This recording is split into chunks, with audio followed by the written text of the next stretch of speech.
Hello, how are you doing? I hope you're having an amazing day and welcome back to another video. DJI just released the new Action 5 Pro and I was not expecting to be blown away when I found that the sensor has the same size as the one that we have inside the Action 4. But after testing the Action 5 Pro, I'm going to say that size is not always going to matter the most, and there is a reason why the Action 5 is getting the Pro label, and we can argue if this is a marketing strategy or not, but the facts are that it has a new processor and a new type of sensor, and this combination is making a big difference. Dynamic range on the Action 5 Pro. We're also comparing it to the Action 4, and the Action 5, one of the biggest selling points is how good is the dynamic range. It's supposed to be 13.5 stops, so we'll see about that.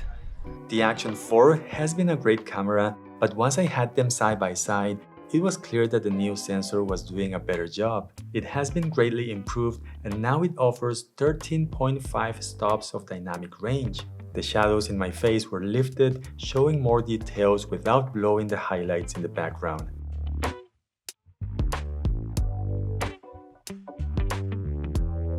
The new Action 5 Pro can go underwater even deeper than before, down to 20 meters without using a case. And if I'm not mistaken, this is a record for action cameras. The Action 5 Pro has the same form factor as the Action 4, so you still get the same magnetic quick release system that is going to let you attach or remove the camera quickly.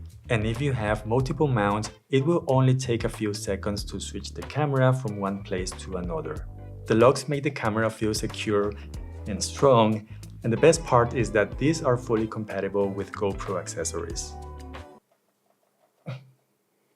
I like that DJI gives you this protective frame.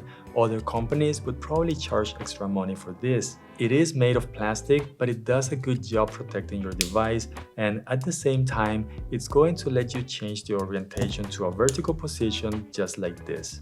The Action 5 Pro also has two Neo OLED screens which are bigger and brighter than the ones on the Action 4, so being outdoors on a sunny day is not a problem anymore.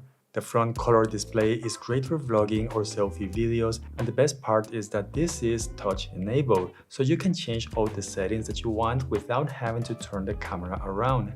Believe me or not, this is something that you get to appreciate. Other action cameras like the new GoPro 13 doesn't have this feature, and Insta360 relies on a flip screen which a lot of users feel afraid of because it might be easier to break. But of course, this will depend on what you're doing, and perhaps it's a matter of being more careful.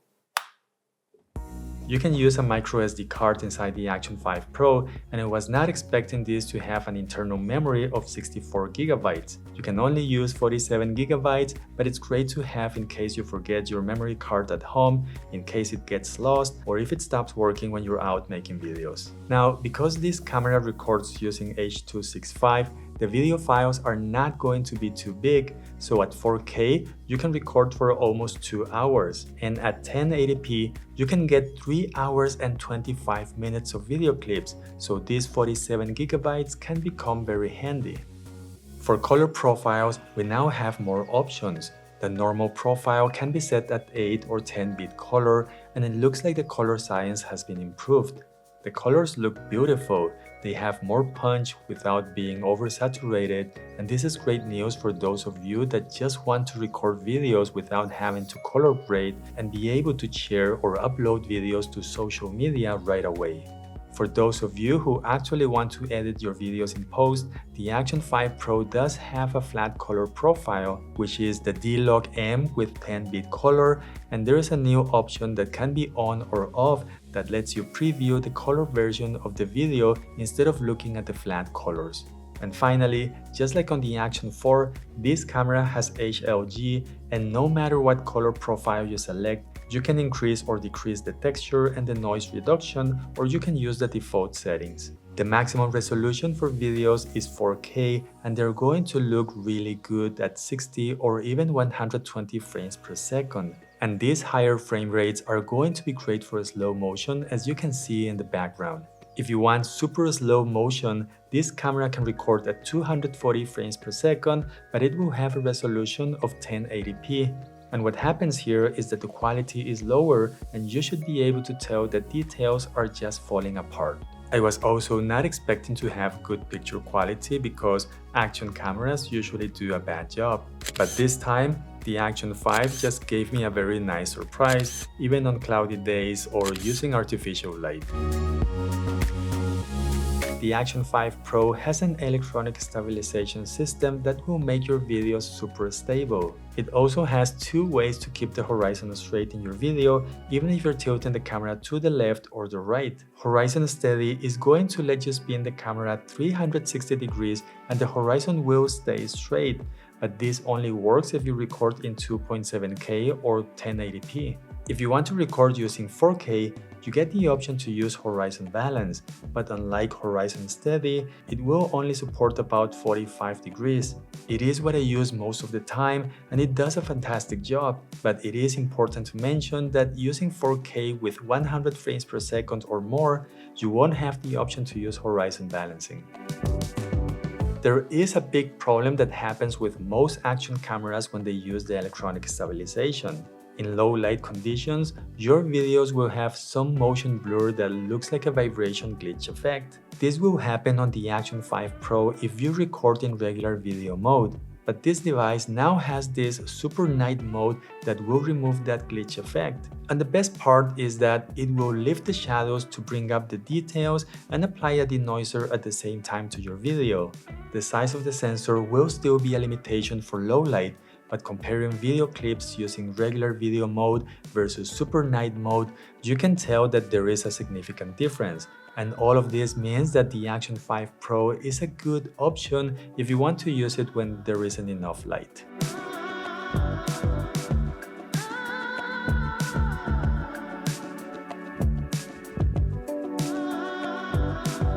The downside of this mode is that horizon level will not work. You can't shoot higher than 30 frames per second and you're not going to be able to record using D-Log-M. Another new feature that this camera has is the new tracking system. This is going to crop the video and move the frame around to keep the subject in the middle of the frame. Of course, there is a limitation in the field of view and it only works using 2.7K, but the tracking is great, very sticky and useful in some situations. This camera now has the option to display water depth and altitude, and it can be set to start or stop recording when you go underwater and when you come out. Just like on the Action 4, we can control the camera using voice commands, and we still have a zoom wheel that lets you zoom up to 2x. Just remember that this is a digital zoom, so your video will lose some resolution. The new batteries now have a higher capacity, but what's really impressive is how long they can last because of the new internal chip. Using 1080p at 24 frames per second, the battery lasted for 4 hours and 7 minutes. That's almost double compared to the Action 4. Using 4K, also at 24 frames per second, I was able to record for 3 hours and 10 minutes. And just so you have a better idea, at the end of the day when I was testing the Action 4 versus the new Action 5 Pro, the Action 4 had 13% of battery left and the Action 5 still had 50% left.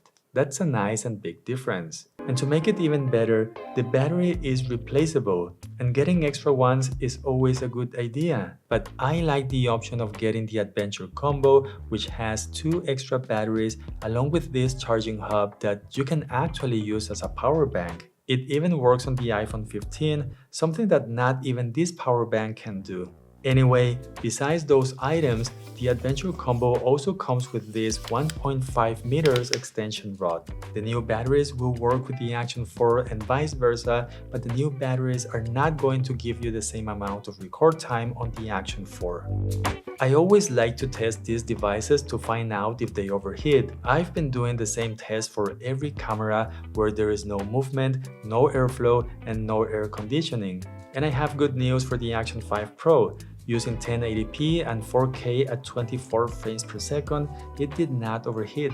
The next test was at 4K at 60 frames per second. The camera was getting warm, but it did not overheat, and this is a better result compared to the Action 4. Alright, so here we are with the Action 5 Pro. We're testing the internal microphone, and just want to see how it sounds like, but we're gonna test it with the DJI Mic 2. The Action 5 Pro supports the DJI Mic 2, and now you can use two transmitters at the same time instead of one. I like the fact that you can connect them directly to the camera, so you don't need to plug the receiver. And this is what it sounds like. I'm using the DJI. I've been testing this for a few days already. If you don't have the DJI Mic 2, you can also connect other external microphones directly to the camera using the USB-C port. But I'm going to be honest, this is the best investment that any content creator can make. I think that DJI has done a really good job with the new Action 5 Pro. It doesn't have post-recording or record cancellation, but this is a camera that is not only useful for sports or action. The small size, the improved video quality, and the super night mode makes this a perfect camera for travel or family videos, and for vlogging, it is a great device. By the way, I didn't mention this, but the minimum focus distance is 30 centimeters. I will have a video comparing the Action 5 Pro with the Action 4 and other similar cameras, so don't forget to subscribe to the channel. The links to these cameras are going to be down below. Please give this video a like. I hope you're having an amazing day, and I hope to see you again in the next video. Bye.